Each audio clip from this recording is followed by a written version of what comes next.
Asian किसी team को इतने बड़े रन करते हुए नहीं देखा। हाँ, जितनी देर जितना तो ये इस टीम ने वो कर दिखाया। And for everybody listening, like this is a famous win for India. If you're watching from home in India, just behind us, your boys are partying deluxe. They partied deluxe all day. और India पहली Asian team बनी है जिसने England को western में खेला है, लेकिन इसके बावजूद भी इंग्लिश मीडिया कुत्तों की तरह रो रहा है। माइकल वान कुत्तों की तरह रो रहा है। नासिर हुसैन और कमेंट्री में बैठ के अपनी टीम को डिफेंड कर रहा है कि जी हमारी टीम अच्छा खेली है। जब मैं ऐसे गेल जैसे प्लेयर को बॉलिंग करता हूं, इवन T20 फॉर्मेट में, इट्स लाइक मैं bowling to Sachin Tendulkar in one day cricket in first 10 overs, 15 over जब 2 फील्डर अलाउ थे। ये वो वाइड प्लेयर है जो मैंने आजकल प्रेजेंट क्रिकेट में देख रहा हूं, जो तीनों फॉर्मेट में स्कोर करेगा और कंसिस्टेंटली करेगा। सो या दैट्स वेरी इंपॉर्टेंट। मेरे ख्याल में he is a future superstar in fact of the world. Especially when there was no Bumrah. I don't think anyone in the world would have seen that one coming. But Akashdeep has taken 10 for an extraordinary performance. England have been absolutely. आज फिर इतना तेज खेला कि इतना huge किस्म का target board के ऊपर लगा रहे इंग्लैंड के अगेंस्ट, और इंग्लैंड इसको कैसे चेज करेगी? एक दिन के अंदर हैरी ब्रूक ने स्टेटमेंट तो दे दी, चाहे जितना मर्जी टारगेट हम चेज करने जाएंगे।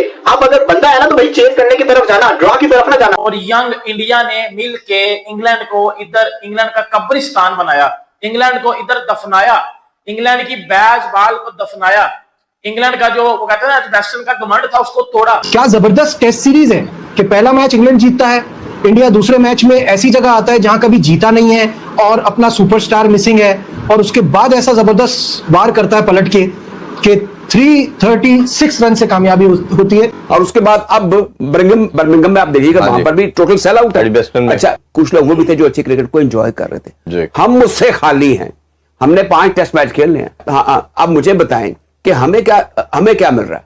हमारी रैंकिंग जो है टेस्ट क्रिकेट में, वो जो 6 टीमें जो ऊपर नीचे हो जाती है, उसमें हम 7 नंबर पर हैं। 835 रन के बाद जब इंडिया टेस्ट मैच आ रहा तो आप सोचो कितना प्रेशर होगा, और फिर आप नंबर 1 दुनिया के नंबर 1 बॉलर ना हो। उसके बाद इस इंडियन टीम में जिसमें 2-3 यंग लड़के हैं, उन्होंने जिस तरह परफॉर्म करा, जिस तरह फेटा लगाया ना इंग्लिश बॉलर्स का, तारीफ बनती है। शुभमन गिल तो भाई साहब एक ऐसी form of in his life है कि ऐसा लग ही नहीं रहा कि शुभमन गिल के लिए ऐसी कोई बॉल बनी है कि वो सिर्फ डिफेंसेस को ब्रेक कर जाए, उसकी कंसंट्रेशन को ब्रेक कर जाए। मतलब रन्स करना तो मजाक बन गया। 269 पहली इनिंग्स में, सैकड़ा दूसरी इनिंग्स के अंदर, ऑलमोस्ट लगभग 370 रन तो सिर्फ अकेले शुभमन गिल ने 2 इनिंग्स के अंदर बना दिए हैं। पहला इंडिया का कैप्टन 500 रन प्लस कर गया इंडियन सॉइल के ऊपर, वो भी अपनी पहली टेस्ट सीरीज के अंदर, लेकिन 93 है। आपने इस स्टेडियम में वेस्टर्न में पिच बनाई फ्लैट, ठीक है, इजी पिच बनाई कि जी हम भी मारेंगे और इंडिया वाले भी मारेंगे। इंडिया वालों ने तो आपकी मार दी 587 करके, लेकिन जब आपकी बैटिंग की बारी आई, आकाशदीप और मोहम्मद सिराज ने आपकी मार दी। इतनी यंग एज में इतने कम टाइम पे इतनी बड़ी परफॉर्मेंस वो भी इंग्लैंड में दिखाने, मेरे ख्याल से बहुत बड़ी अचीवमेंट है गिल के लिए, और उसकी मेहनत नजर आ रही है कि कितने वो पैशन के साथ खेल रहा है, किस नंबर पे खेल रहा है। उस नंबर का प्लेयर विराट कोहली था, जो बैटिंग दुनिया की कोई भी बॉलिंग लाइनअप होती है वो उसको अंडर प्रेशर करता है, तो उसकी जगह खेल के इतनी बड़ी परफॉर्मेंस करनी, और ऐसे ही परफॉर्मेंस करके आप उसकी जगह फिल कर सकते हो जो गिल ने करके दिखाई। मित्रों, हाल ही में संपन्न हुए इंग्लैंड और भारत के दूसरे टेस्ट मैच में, जिसे भारत ने 336 रनों से जीता, आपने अवश्य देखा होगा। यहाँ चर्चा यह चल रही थी कि जिस प्रकार के युवा खिलाड़ी भारत की टीम के पास आ चुके हैं और आगे आ रहे हैं, जो भारत की बेंच स्ट्रेंथ है उसे देखते हुए बाकी खिलाड़ी यह समझ नहीं पा रहे हैं कि इसका क्या कारण है। आपको जानना चाहिए कि भारत में Ranji trophy, Santosh trophy, team blue cups, team आदि कप जो हुआ करते हैं, साथ ही साथ डिस्ट्रिक्ट लेवल पे क्रिकेट टीम्स हैं, स्पोर्ट्स कॉलेज हैं जो कि स्पोर्ट्स कल्चर को बढ़ावा देते हैं, जिसके कारण आज भारत का स्पोर्ट्स दुनिया भर में माना जाना, समझा जा रहा है और इसमें एक उन्नति की ओर अग्रसर होता हुआ देखा जाता है। यही कारण है कि भारत हर खेल में आज प्रतिस्पर्धी बनता जा रहा। भारतीय एथलीट्स अपना लोहा मनवा रहे हैं, जिसका एक उत्कृष्ट उदाहरण है नीरज चोपड़ा जी।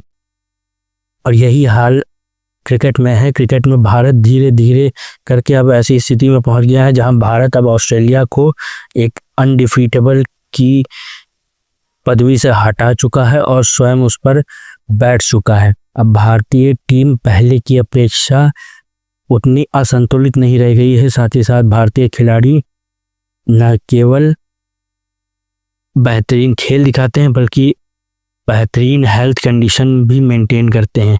अब यहाँ यह चर्चा चल रही थी कि किस प्रकार से पूर्व पाकिस्तानी खिलाड़ी यह देख रहे हैं कि उनके खिलाड़ी दिन ब दिन घटिया से घटिया होते चले जा रहे हैं।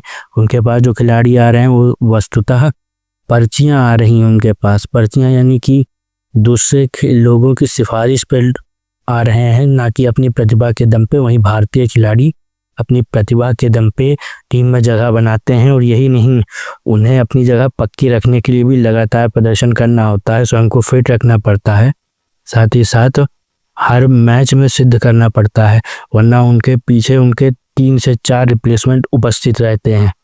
और यही कारण है कि भारत का प्रदर्शन उम्दा होता जा रहा है, जिसका आपने हाल ही में नमूना देखा। इबिस्टन टेस्ट, इबिस्टन जहां 70 सालों के इतिहास में जब से भारत क्रिकेट खेल रहा है, पिछले लगभग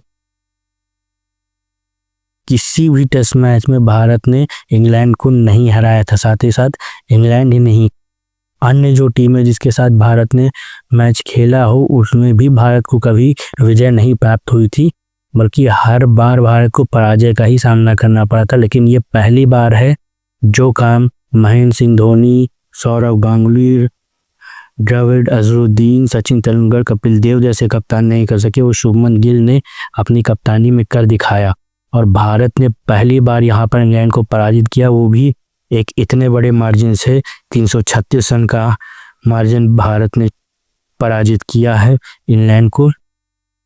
अब सभी क्रिकेट के विश्लेषक ये मान रहे हैं कि नई टीम इंडिया अनडिफीटेबल बन चुकी है, और इसे पराजित करना बहुत मुश्किल है, क्योंकि कोहली और रोहित की रिटायरमेंट के बाद कई खिलाड़ी यह कह रहे थे कि भारत को इन 2 महान बल्लेबाजों की कमी को पूरा करने में 2 से 3 साल लगेगा। लेकिन यहाँ तो उनकी आंखें उस समय चकाचौंध हो गईं जब भारत ने 2 टेस्ट मैचों में इतनी ज़बरदस्त बल्लेबाजी की। हालांकि भारत पहला टेस्ट मैच हार गया था, जो कि दुर्भाग्यपूर्ण बात थी, क्योंकि भारत 3 इनिंग्स में डोमिनेट कर रहा था। लेकिन आखिरी इनिंग्स में इंग्लैंड ने अपना जलवा दिखाते हुए खूब तेज़ी से रन बटोरे और मैच को बहुत ही नैरो अंतर से जीत लिया था।